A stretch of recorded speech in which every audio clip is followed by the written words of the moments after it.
Okay, let's continue. I washed my grandmother's paddle. If you haven't used your KitchenAid stand mixer in a while, um, most people don't use them every day unless they're doing nothing but baking, um, or have a reason to use them. My red one doesn't have a cover. I haven't made a cover for it yet. My grandmother's does, but my grandmother's has been sitting for quite a while, not used. So you just want to go over and clean all of your bowls and your attachments and stuff. We're going to use the flat uh, beater for this. So um, most of you should know how to attach your KitchenAid unless it's brand new. We're going to put this down. Always on a tilt head model like this. I have seen a lot of professional chefs or YouTube videos where they'll put it down and they'll start using it. Always lock your head to your bowl.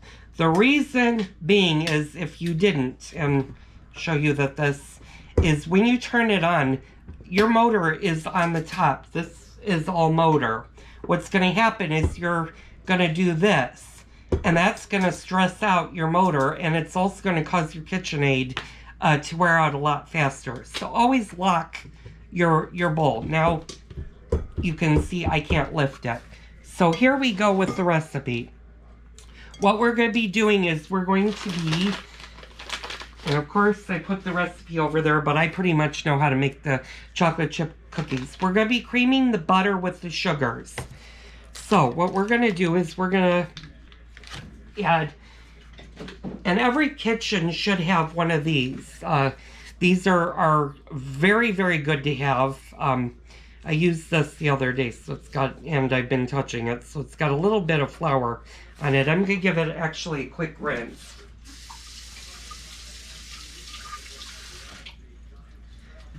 But this is what they call a rubber scraper, or it's also known as a spatula. And it is designed to scrape the bowl so that you don't have everything incorporated on the bottom of your bowl. You can mix it up. So right now what we're going to do is we are going to put our softened butter. That was one stick, and I'm going to add the other stick.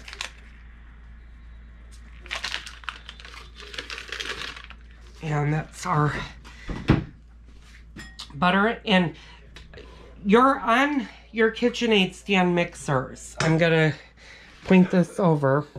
You're going to notice your speeds. You have everything from stir to 10. You want to always go with stir. You never want to really go. The only time that you really are going to use the higher speeds is if you're beating like an egg white, or you're mixing heavy whipping cream that need the high speeds. KitchenAids are all designed to work well at speed, at the stir speed or 2. Sometimes I will go up if I need to, if I really want to whip something quicker. I usually stay in the stir to 2 range. So we're going to just turn on our mixer, and we're going to start creaming the butter. Now anytime, especially if you have a tilt head mixer, anytime that you're going to add something to it, you're going to turn it off, you're going to lift, and then you're going to dump. Like I'm incorporating my sugars now, my brown sugar and my granulated sugar. And then we're going to put this back. And we're just going to beat this until it's creamy. Should only take a couple of minutes.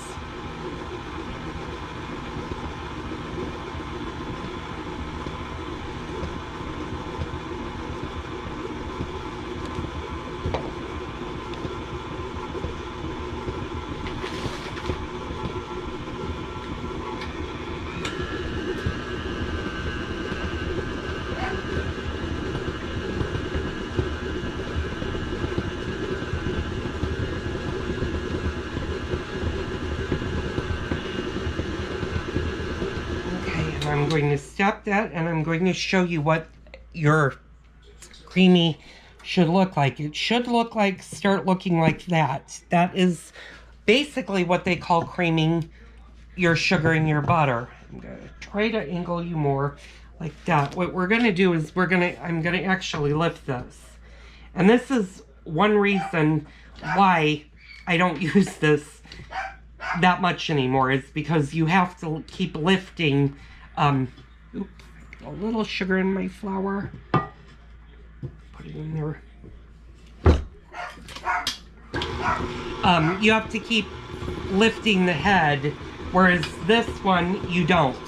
This one you can bring the bowl down and it's much easier to get around. You can be careful if you're scraping the bottom of your bowl with the tilt head. You want to really be careful with the sides.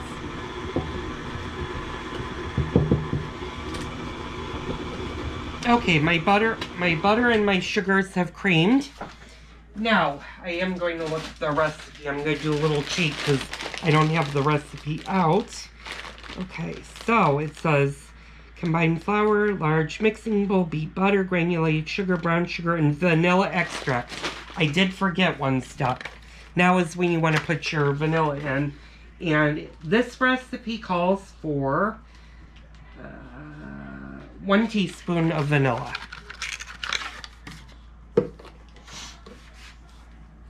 And let me get my teaspoon. Half, so that's a teaspoon.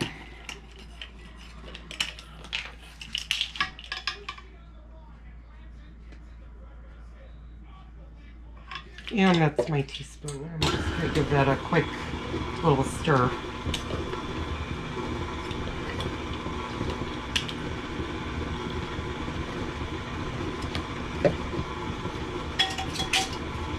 Okay, now it's time to add your eggs.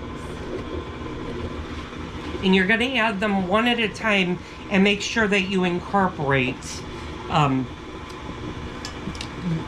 into your dough. Instead of adding both at the same time, you're just going to incorporate. And you're going to let it mix for a second. You want to get it blended into your dough. And I'm actually going to stop this for a second and take this down. Actually, I'm going to lift this up, bring this down. And I'm going to just do a quick scrape of the bowl.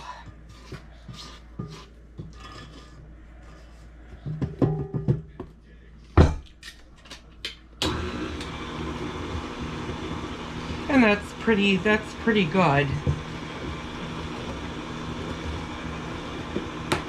Now you're going to add your second egg. And you're going to let that mix. It takes approximately 15 to 20 seconds for them to fully incorporate. Always when you're working with eggs, if you have eggs on your hands, make sure you go and wash them.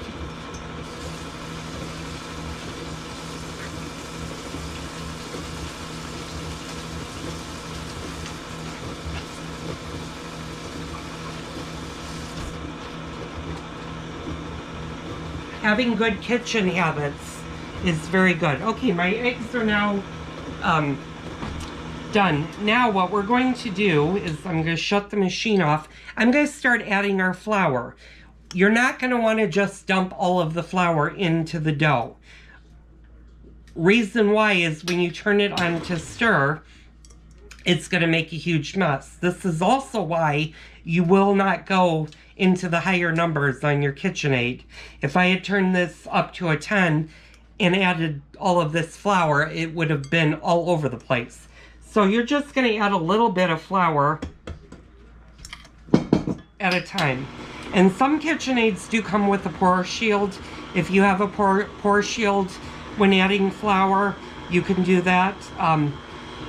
Children always, while this machine is running, always have a grown-up with you. But kids, parents, it's okay to allow your kids to add a cup of flour into the mixer. Just make sure that you're with them so that they're not unsupervised when they're using kitchen appliances. Okay, we're going to add some more of our flour.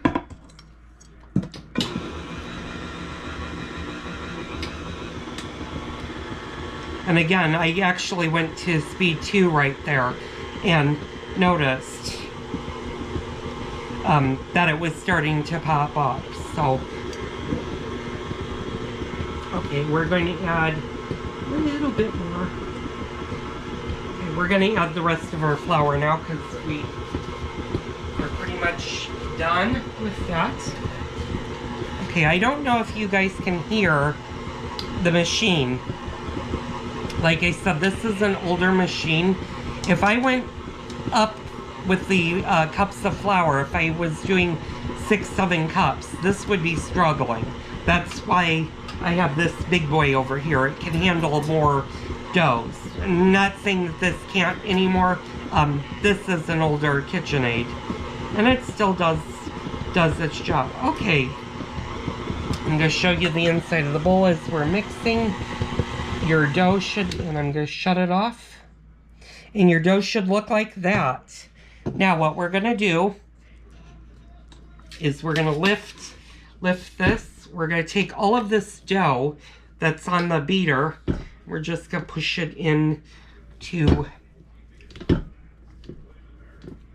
our bowl. Now, you might be thinking or watching this video saying, well, Joel, I don't own a KitchenAid stand mixer. Well, that's okay. You don't have to have a stand